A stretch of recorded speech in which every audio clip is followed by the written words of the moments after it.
박성준 대변인입니다. 불평하겠습니다. 김건희 여사의 그림자도 밟지 않는 검찰, 답은 특검뿐입니다. 검찰의 도이치모터스 주가 조작 사건 수사는 김건희 여사 특검법이 왜 필요한지 분명하게 보여줍니다.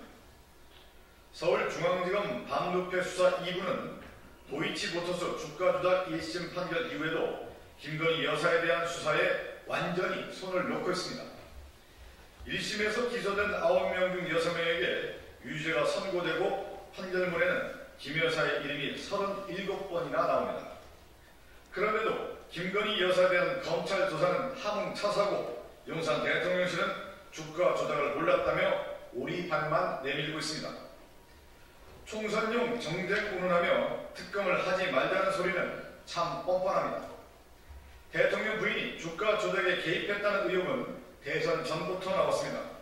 끌고 끌다 여기까지 왔는데도 또 거부하다니 정말 파렴치하기 이를 데 없습니다.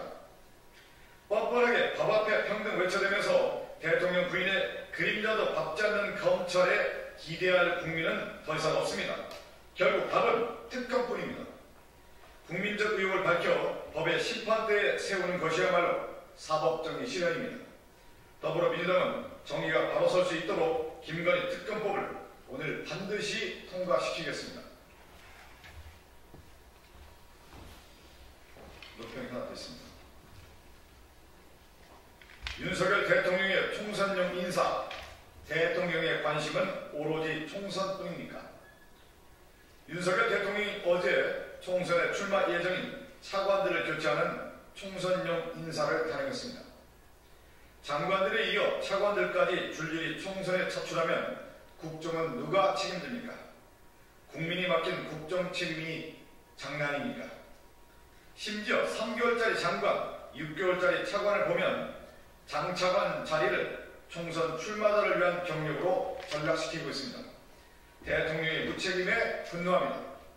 언론 보도에 따르면 장차관과 대통령실 출신까지 포함하면 총선에 나서는 윤석열 정권 인사가 50명에 달하는 것으로 알려졌습니다.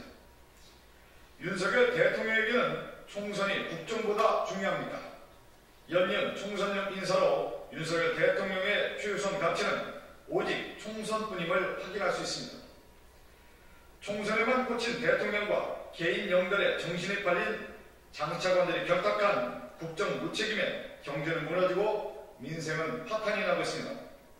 어느 때보다 경제가 어렵고 민생이 고통받고 있는데 선거 외에는 아무것도 신경 쓰지 않는 대통령이라니 한숨밖에 나오지 않습니다.